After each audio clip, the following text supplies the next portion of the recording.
guys, welcome back to another one.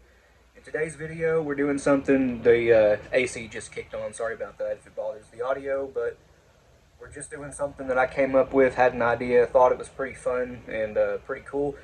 But we are going to replicate, in a way, Winchester Super X and Double X turkey assemblies. You guys know what I mean. They also use this style of assembly for some buckshot too, but what they do is essentially they have a gas seal and then, well, they use a felt wad. I don't have any really sturdy 12 gauge felt wads like they use, so I'm going to use a 12 gauge waxed hard card, just about 1/8 inch of it. And this is being done in a, on top of the waxed hard card. Again, they use felt.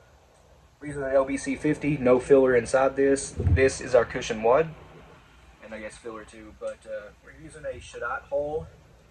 Now, these Shadot holes are only 3 3/8 inches, whereas a Winchester is very close to 3.5. These are actually shorter than Winchester 12 gauge 3.5 inch holes. Should have put a picture up here. You guys will be seeing that right now, but yeah, you can see they're shorter, so we don't have as much room in this as the actual Winchesters. So going to have to go with a 1/8 inch filler cushion wad, whatever you guys want to call it. But for the dust, we are using this one, which is, again, my favorite.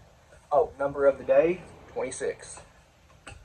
It's 26 quite often, ain't it? But we are using buffer for this. Already showed you the LBC 50, 2 ounces. We are using BPI Value number 6 shot, which is actually some pretty decent stuff. It's a mix of, well, just regular high antimony 6s and copper plated 6s. And on top, a really, really thin overshot card. This is just a piece of a 12 gauge maxi nitro card. It's probably about 10 thou. It's very thin, but that's all the components, I guess. Without further ado, let's start slapping one of these together. As always, our dust is already in there. Sorry if you can't hear it. I know you can't see it. The brass is pretty tall, 16mm, kind of covers the dust. But X12X gas seal. Grab one of Gary's Noters, facebook.com/gary.v.caskey if you want any of his tools. Now, I'm also using his 4-pedal adjustable 10 gauge wad slitter, LBC 50. These come unslit windows right here. You guys see them? I think you can. You want to cut right into those. Actually, this is set to do a 4-pedal 3/4 cut. I was doing some 10 gauge earlier, but let me get that back down to do a full cut, which is right there. Alright, now I want to slit into those 4 windows, which are the hinge points for the pedals. Maybe you'll be able to hear this click into place when I hit the windows. It didn't do it to that one. That's because I missed. But I didn't miss by much, like half a mil. I don't know if you guys will be able to see it or not, but those windows, I got these 2 actually, are the hinge points. You can see I managed to cut into these 2 right here. The other 2 I missed. That happens. But we do have a 4-pedal full cut on this. If you're not using any sort of a ported choke, like a Kicks, GT, Goblin Thunder, Indian Creek, anything with ports in it or something to grab the wad, we have seen time and time again with the LBC 50s and the LBC wads in general that the pedals won't fully open up. These have really thick, heavy-duty pedals, and you'll end up with the wad just punching through the paper, which is what you don't want when you're turkey hunting, or I guess hunting anything really. But yeah, you'll get some pellets stuck in the wad that'll turn around because the bottom's heavier, voice crack, and yeah, it'll punch a hole right through your paper or whatever you're, aiming at. But on top of that, we need the X12X, a 1/8 inch section, or roughly 1/8 inch of a filler wad. I would prefer felt, but I don't have felt. About 1/8 inch. Set that down in there. Get that down in place. Make sure it's flat, and it is. Now, the LBC 50 can just go right in there, and you can put your 2 ounces of shot. Again, I'm using BPI number 6 value shot. But that's pretty much all it is. We are going to use buffer, and I'll get the shot in just a moment. But as you can see, well, maybe not. The lighting and the front-facing iPhone cameras are not a good, match. But yeah, 2 ounces fills the entire LBC50 right to the top with number 6 shot anyway, lead. No need for any filler because our filler's underneath the wad, and this is how Winchester does it with their Super X turkey assemblies and the double X's. And the Longbeards too, but the Longbeards have smashed plastic, which prevents the lead from deforming at all. It's basically what you guys see in movies whenever they break bottles over people's heads, that kind of stuff. It's a material called smashed plastic, and it's really expensive, like $300 for a gallon, or we'd be using it.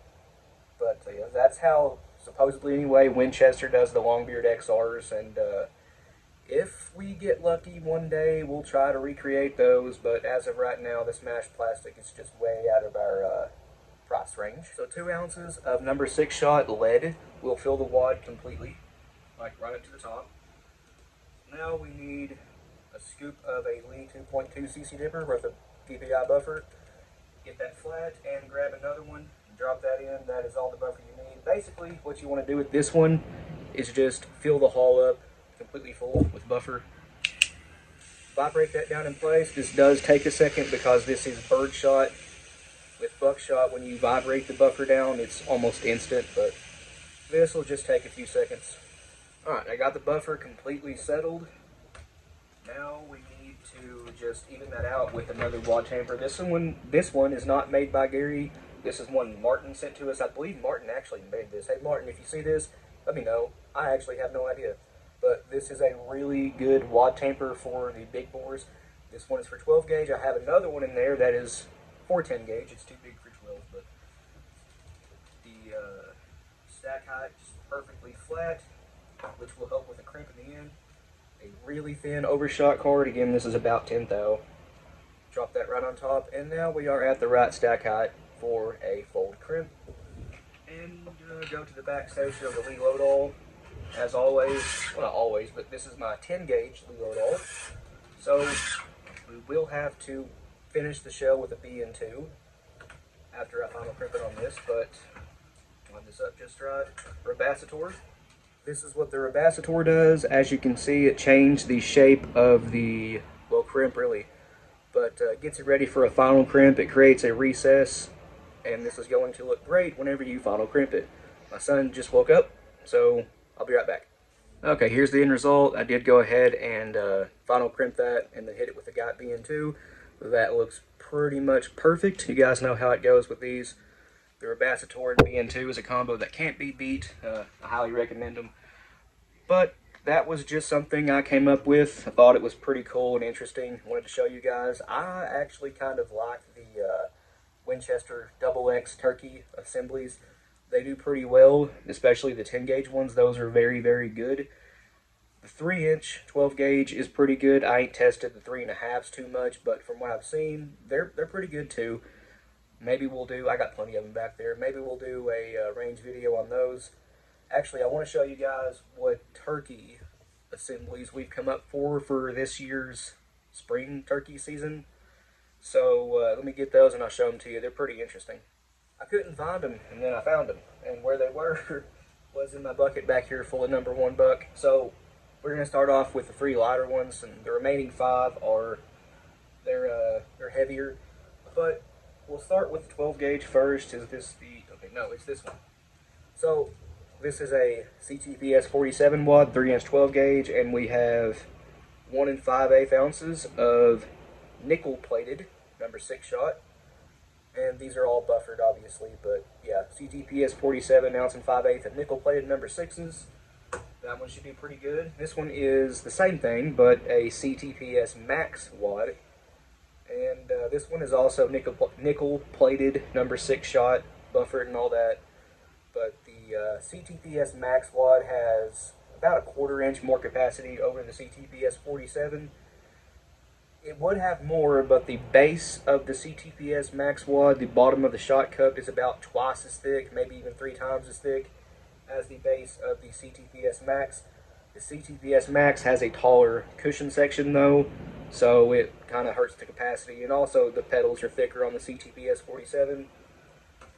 But but even though the bottom of this wad is like 3 times thicker, the pedals are much thinner and it has a much lower crush section, so more capacity, about a 1/4 ounce more. And the next one is, yeah, it's 10 gauge, but it's 2 7/8 inch, and this is, I didn't write the date on it, but I just put it together a minute ago. This is 1 5/8 of BPI value number 6 shot, just like the one I just showed you here.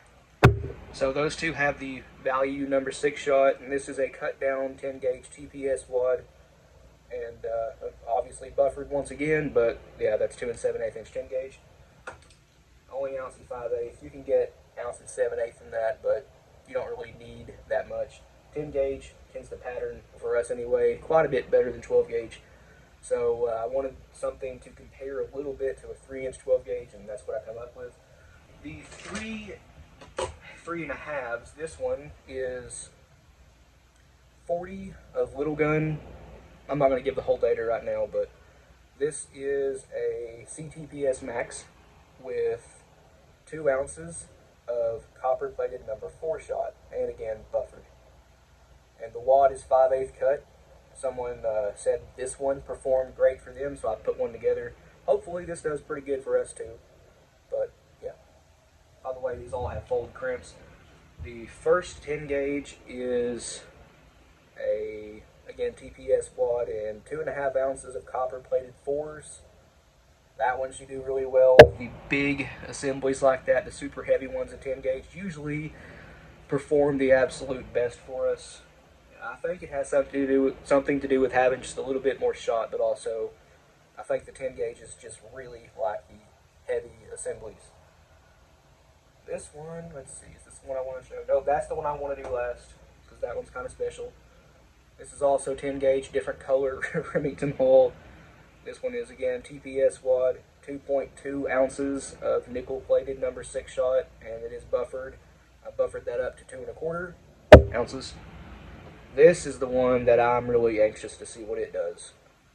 We have little gun in this one. Yeah, TPS wad, Mylar wrap even, some filler for cushion. All these have cushion of some kind.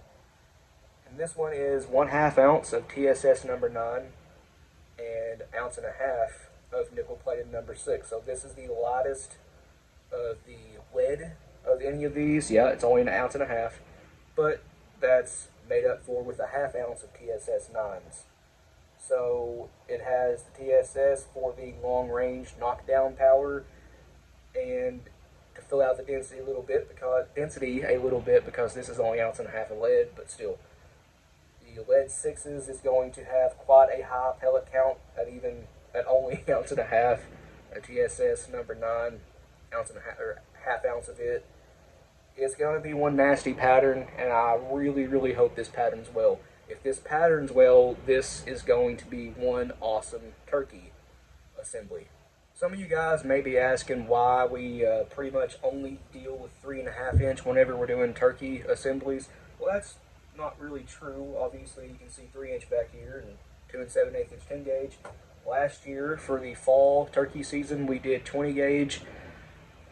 Well, we haven't had a bunch of TSS until kind of recently, and of what we have, it's less than a pound left, and I wanted to get more, but as you guys probably have seen by now, TSS prices are about to go way up. Hopefully not for too long, but all the shot sizes that I would want are gone. So we're going to hold off on TSS for just a little bit longer. We just started to jump into it, and as soon as we do, stupid stuff happens. That's the way it goes. But anyway, both of us really like 3.5 inch, whether it be 10 or 12 gauge. I prefer 10. I think Josh prefers the 12 a little bit, but the 10's never let me down. So that's just what we usually go with. We've done 20 gauge here and there too. But with TSS, our plan is to, with 3 inch 12 gauge, maybe even 2 3/4, use TSS as sort of like a quarter of the entire assembly, and the rest of it lead, obviously, to make TSS go a little bit longer, not distance wise, but lastability. Anyways, most of you know that putting together shells like this for turkey are my absolute favorite things to put together, as they are Josh's. Yes, we love buckshot and slugs, but guys, turkey assemblies are by far the most fun and interesting thing to put together for us. They're awesome. Getting to pattern them, and when they work great, it's very rewarding. Anyways, we're going to try to get to the range and pattern these this weekend if the weather holds out. It's been kind of crappy the last couple weeks. We didn't even get to film the week before last, and, well, the snow, and it got kind of muddy last week. But hopefully this weekend we'll get to them. But guys, that's going to end this one here. Please like and subscribe. We always appreciate that. If you have any questions or comments, leave them down in the comment section below, and we'll get back to you. And if you want to, go check out our Patreon. The link to that is in the description below, along with the link to our Instagram, Rumble, and merch store. But yeah, thanks for watching. We'll see you guys in the next one.